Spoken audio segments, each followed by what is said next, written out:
So I was at a Lifeway conference for women who lead other women. And it was early on in the day. We had just, we were standing in those lines, where you register, and it was a pretty long line. And, I was assuming we get what we normally get, which is just booklets and pens and maybe some paper. But as we're standing in this line, there is news traveling from the front of the line. It's traveling back. And here's what we're hearing, me and my friends. Bags. They've got bags.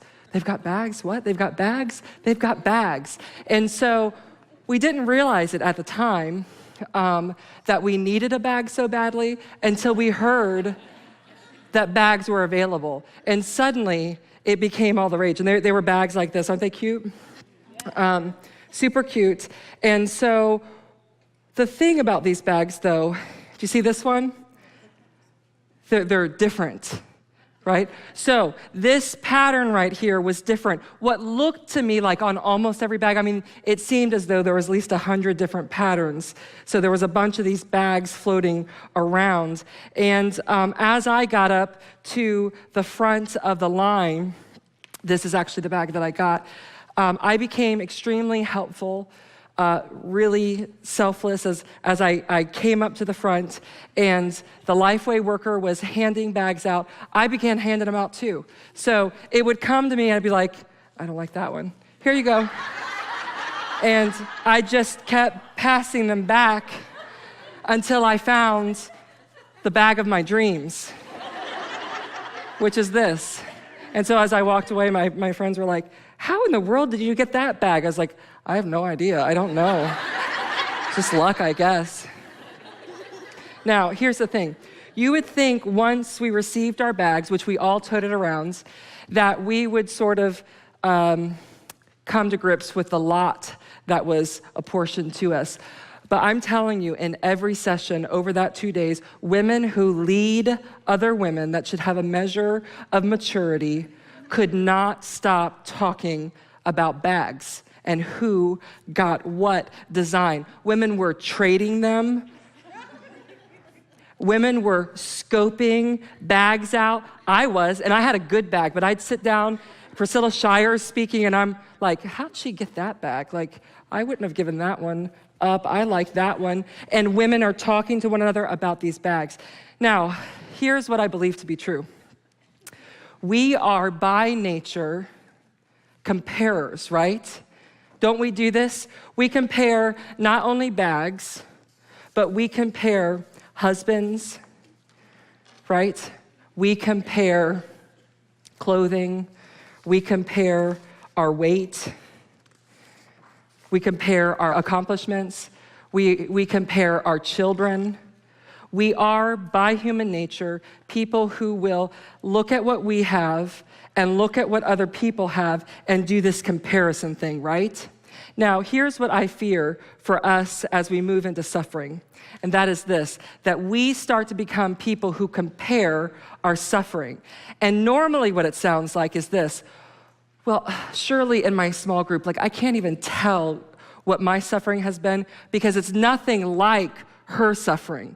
So I've just sort of got to keep quiet about mine because it's not that big of a deal and I really just need to go over it. Or we say, compared to what's going on in the world, the suffering that's happened, mine is so small that I shouldn't even be mentioning it. Now, the problem with that is that even though our suffering could be in comparison to somebody else, bigger or smaller, it affects us and it affects our relationship with God.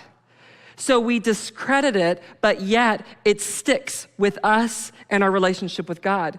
And so what we want to do here first is to define suffering, so we're all on the same page. And this is what suffering is defined as: feeling pain or distress. Have you ever felt pain or distress? And if you have suffered. Now, if you've come into the world in whatever way, through your mother's birth canal, through like a surgeon opening your mother's stomach out. Some way you came out of your mom and into the world. And as you did, you came out crying. And you came out crying because that thing was traumatic. And you came out crying because you suffered. So if you are on this planet, you have experienced pain and distress. We have all suffered. And that suffering that we have experienced is personal suffering, is as unique to us as our fingerprint is. That means how we're wired mixes with our past and our present and our future, our personality, how we view the world. All of our suffering is completely unique to us. Now, as we look at suffering in this session, it's going to be really easy to think about your friend who's sitting beside you. Now, what I mean by that is like what she needs to hear about her suffering, or man, I wish my husband could hear this. He needs to hear this about his suffering. We're going to put that aside. We're not going to compare our suffering. We're going to look directly at our suffering, put everyone else's away, and that takes some bravery on our part to dive into our own story, to claim our suffering, the pain and distress that we have felt, and to take a look at it. So I keep thinking this over this last 48 hours deeply.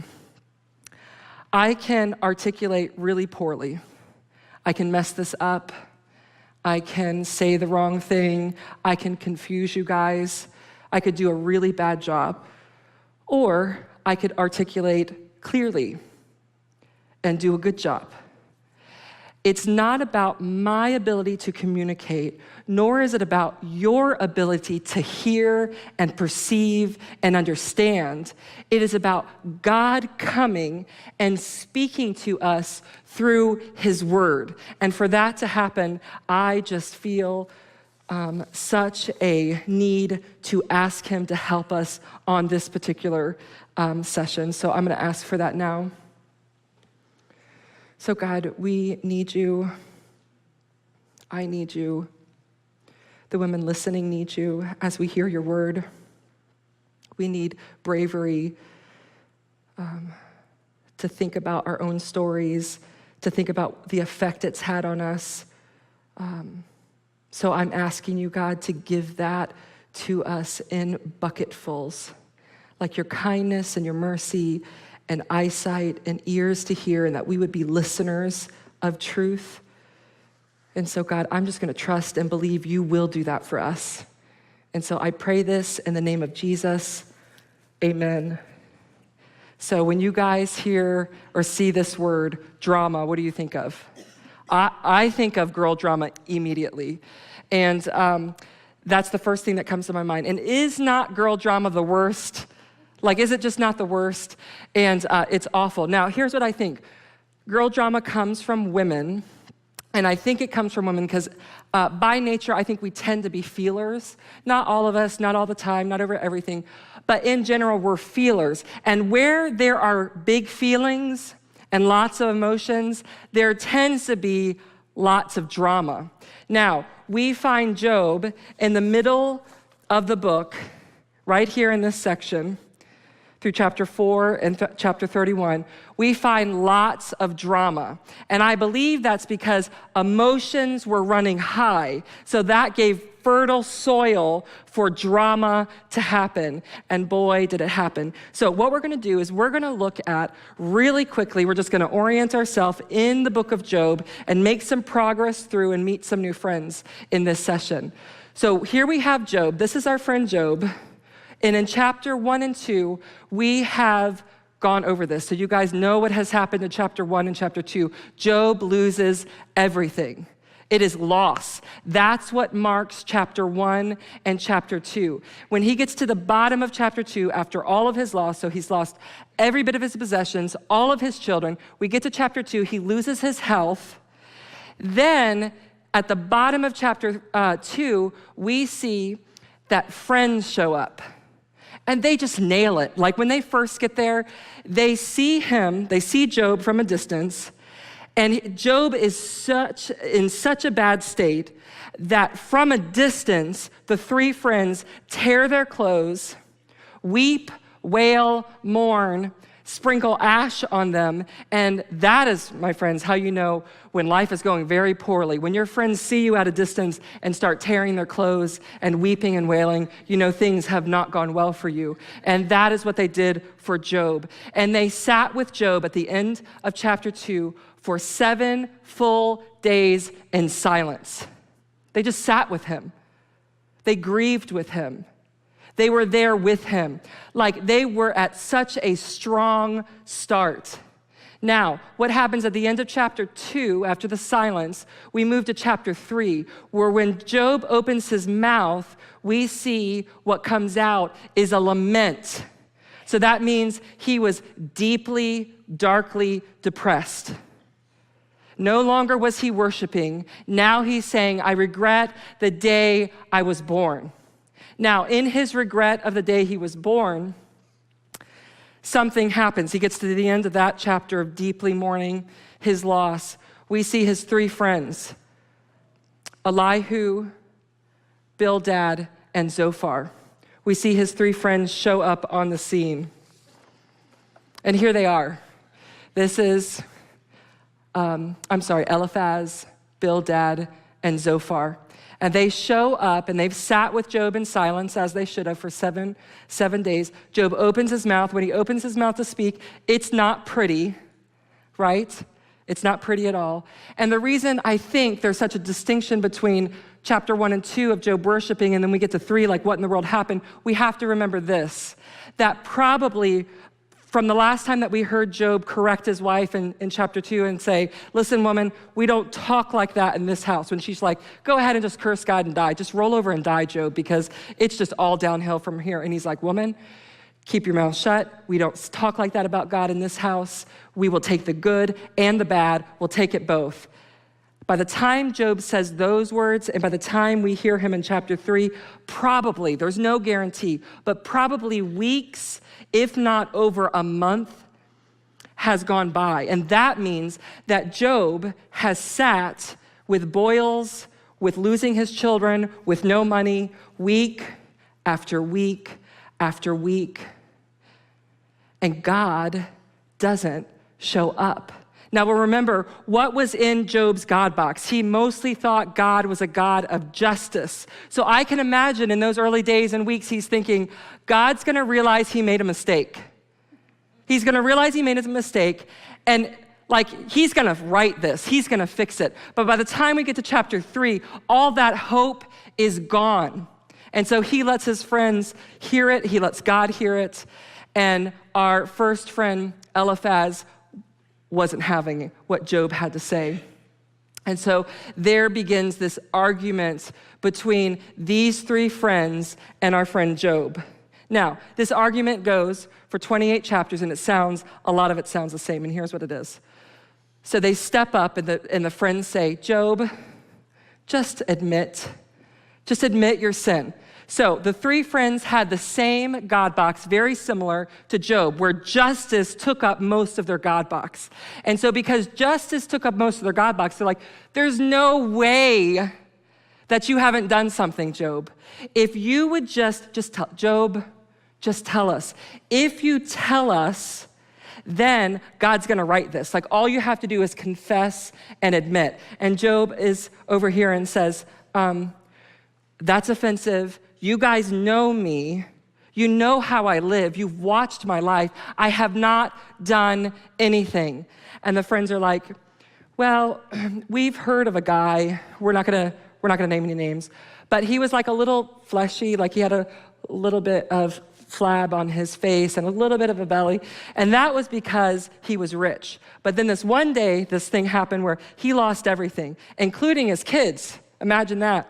And now he walks around, his tree will not bear fruit, he has no place to live, and Job's like,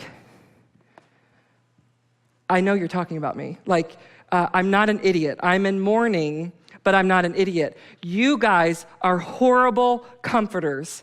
And on this argument went. Friends saying, admit your sin, Job. And Job saying, I am innocent. I am innocent. And we watch this go on and on and on. Now, we end with Job in chapter 31, like we talked in the last session. He ends on listing out all his good behaviors that he has done and why he does not deserve this suffering. And then in chapter 32 arrives Elihu. Now, Elihu is a new friend with a new perspective. He is a new friend with a new perspective. Elihu's like, hold up, wait a second. I am so tired of you guys. Like, I am tired of this arguing. And I am young, so I have been quiet.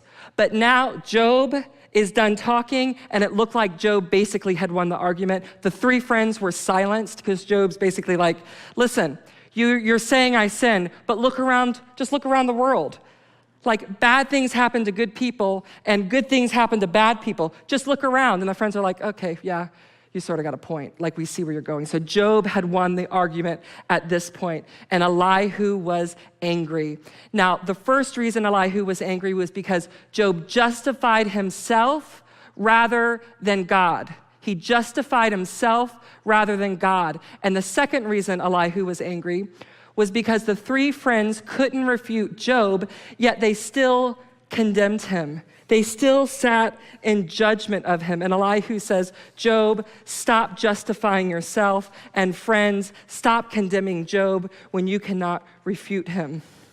Now, not all scholars believe, actually, many scholars do not believe that we should even listen to Elihu. Now, in your workbook is a longer list. I'm going to give you 2 reasons. I do believe we should listen to Elihu. I deeply believe that. And I'm going to give you 2 reasons, and here's the first one. Elihu's correction of Job was God's correction of Job. Elihu's correction of Job was God's correction of Job. So let's look at Elihu's correction of Job. But Elihu became very angry with Job for justifying himself rather than God.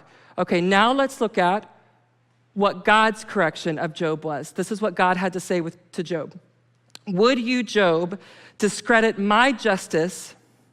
Would you condemn me to justify yourself? It is extremely similar. It is, Job was so clinging to his own righteousness that he was willing to make him being right, God, in essence, being wrong. And Elihu says, that is no way to think or to talk about God. Now, the second reason is Elihu is not corrected by God at the end of the book, unlike Job, who repents, and unlike the 3 friends who repent as well. Let's listen to what God had to say. After the Lord had said these things to Job, so God shows up, speaks to Job, Job repents. He says to Eliphaz the Temanite, I am angry with you and your 2 friends, Bildad and Zophar, because you have not spoken the truth about me like my servant Job has. Now, the truth that Job spoke about God was, God is not punishing me for my sin. I don't know why it is, but it's not because I've sinned.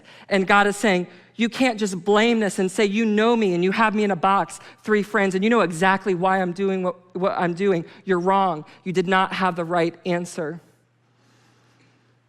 So, we see that is where we end up with Eliphaz and what God had to say. Now, what Eliphaz points out, he's got 2 beliefs that he says, listen, I've been listening a long time to you, Job, and I've got 2 major problems with you and your belief system, what you believe to be true. The first one, Elihu points out Job's belief that God is silent.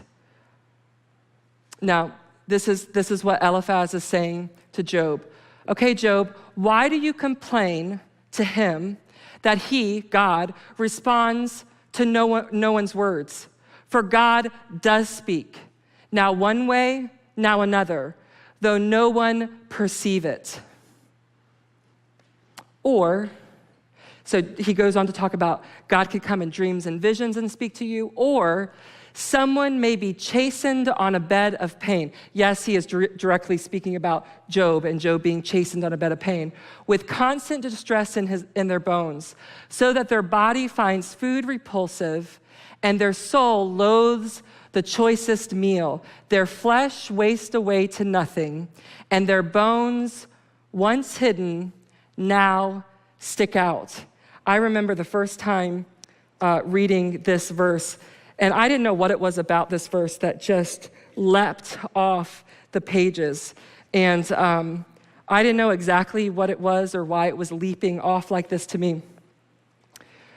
But it spoke to me. And one thing that it is saying, that Elihu is saying, is God is not silent. God speaks through suffering. So Elihu is saying, God is not silent. You're wrong, Job. Whether you're perceiving him to speak or not, he's speaking. He's always speaking. And Elihu says, one way that he speaks, we don't like this. One way he speaks is through suffering. Now let's look back to this verse, okay? Their flesh waste away to nothing, and their bones, once hidden, now stick out. Okay, we're gonna hang here for a few minutes. Now, the first thing that we're gonna do is we're gonna look at what does this mean physically? We're gonna look at what does this mean for Job, because as Elihu is talking to him, there is a physical meaning and there's a spiritual meaning. So the physical meaning was this. Think about Job sitting on his ash heap, boils covering him from head to toe, like they're oozing, probably in his mouth. I don't know why that would be an area they weren't. And as he sat on the ash heap, and he mourned physically, emotionally, mentally, spiritually, in every way, he was in pain. Like, I imagine it says, he could not eat from depression, possibly sores in his mouth. And that made his flesh that was once thick, and we know it was thick because his friends tell us it was thick. Thanks, guys. Thanks for pointing that out. It once was thick, but now, through suffering, it has thinned. And once through the starving of his physical body, his flesh wastes away. Now, the bones once hidden now stick out. His rib cage that we couldn't see before because of ease and comfort now protrude out of him. Does that make sense? His bones, once hidden, now stick out. So Elihu says, physically, you end up suffering and you're exposing all your bones in your body through suffering. That's what it does. And he's implying comfort and ease put physical flesh on our bones. When we're comfortable physically and we're at ease, some of us have more comfort than others. It puts flesh on our bones. But then suffering comes and you're starved and then your flesh shrinks. So now what he's going to move to is, okay, so that's what it is physically. Now let's look at what does that mean spiritually. Suffering starves Job's inward self, so his soul, his inward man, until it exposes the bare bones of Job's belief. Suffering, the same way that it did physically, internally, it starved his inward self until it exposed Job's belief system. Now, what this did was, as Job was on the ash heap, we're going to now picture this as a spiritual Job, on the inside, the inner man of Job.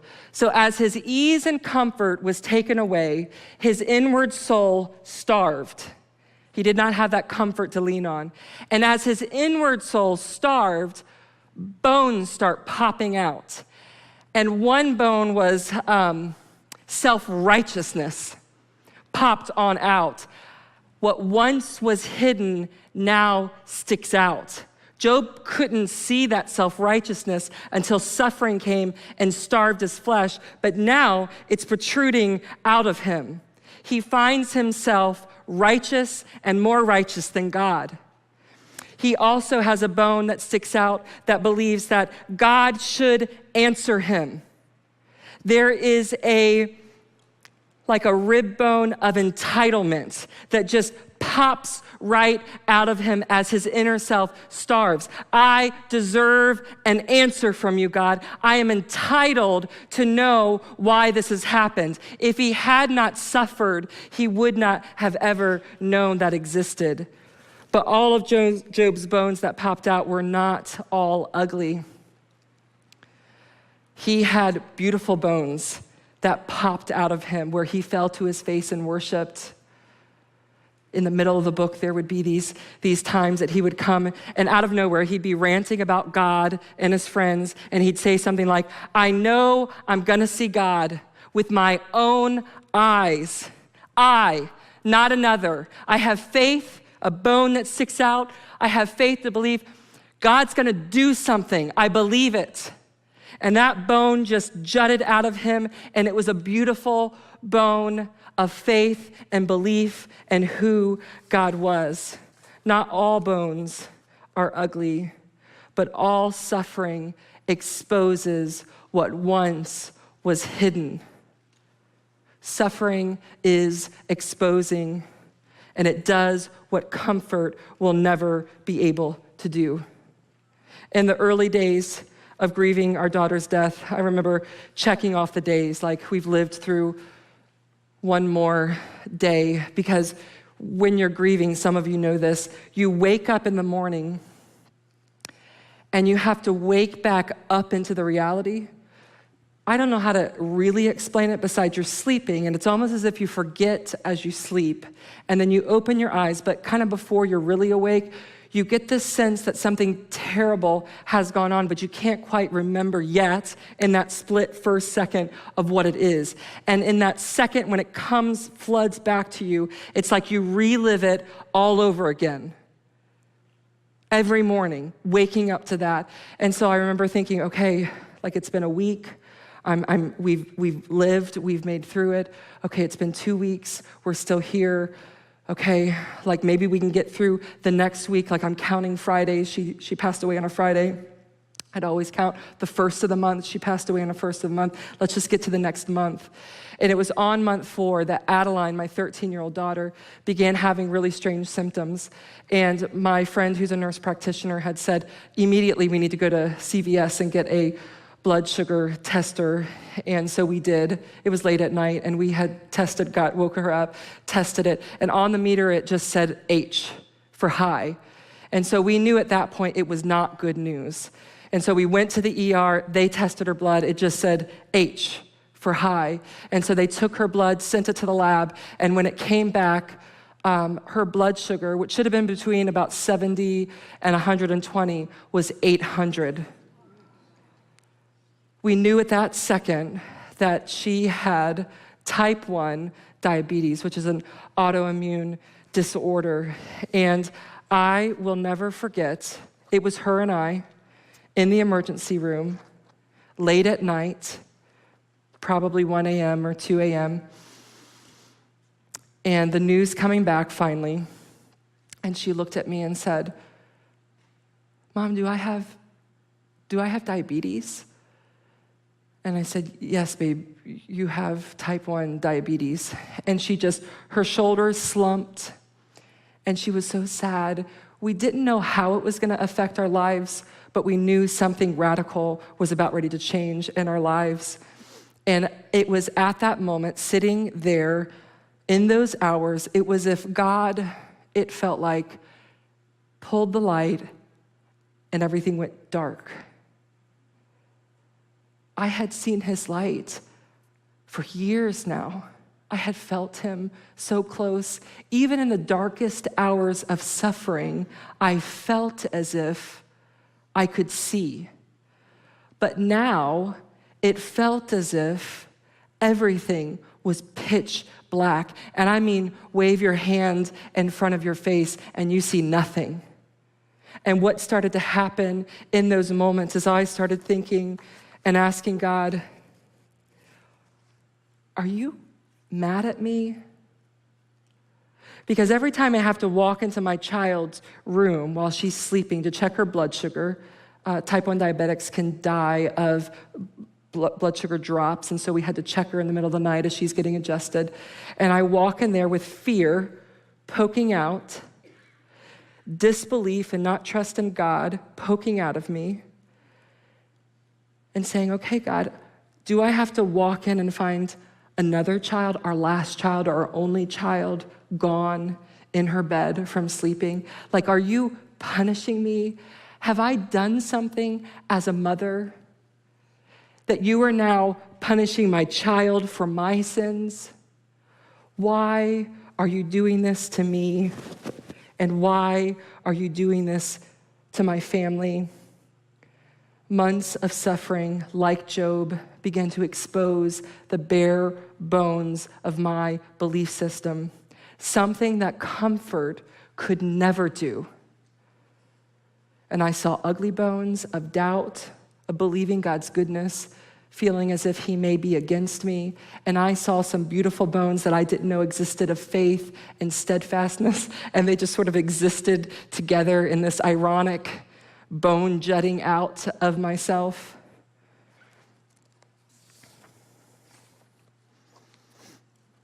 Now the question is, as we walk through life, as I walk through my life, as Job walked through his, and these bones start protruding, what do we do? Now Elihu has a suggestion for us.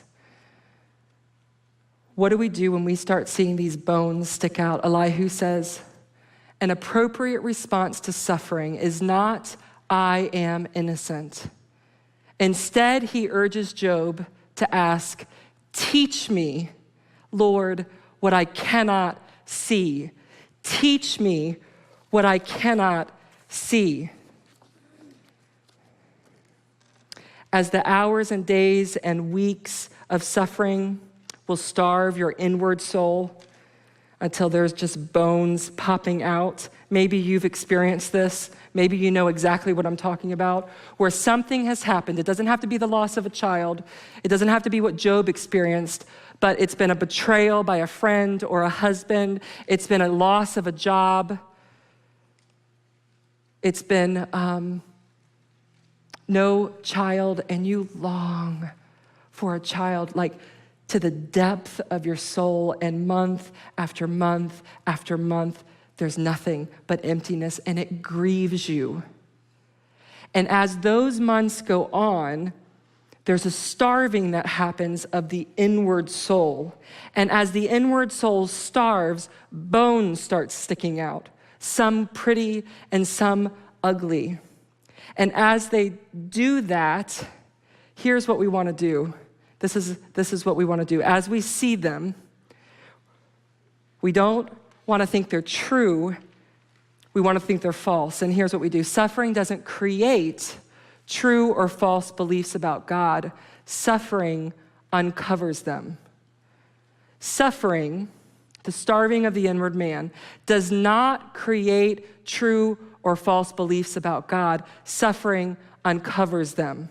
Let's think about this for a second. So what's happening as our bones start to protrude out, it's not creating bones. It's exposing what's already been there that you cannot see. It uncovers. Suffering uncovers. It does not create. What we want to do is say, well, if my husband would, or if God would just, then I wouldn't say that or do that. I wouldn't feel like this. This is because of that. And what Elihu says through the word of God is, that's not true. Suffering only points to, exposes what is true about the inside of us. And I remember having these bones protrude out of me and going, okay, God, teach me what I cannot see. Like, would you expose on the inside of me the things that comfort could never afford me? Now that I sit in suffering, now teach me. And I believe from God, so clearly sensed what I should do. Now, I didn't feel it. I wasn't like, oh, let me do this, I just can't wait. I had a sense of this is the only thing that will make me remain sane. And so as my family would go to bed at night, both early birds, and I'm a late night person, I would sit in my living room and I'd open his word and I would say it out loud. Teach me, Lord, what I cannot see. I would say it out loud so that if I'm asking him to teach me, then I need to be listening. And one way for me to do this is as I speak his word out loud, I'm asking him to speak. Well, I'm going to speak his word out loud and let those words wrap back around and hit my own eardrums. He is speaking. He will teach. It's right here. This is our hope. It is our sanity when all goes wrong, when our bones are protruding out, when life feels dark and dim. This is what we get to say, teach me what I cannot see, expose the bones, and I will listen. I will put my ear to your word and listen to what you say about who you are and who I am because of that.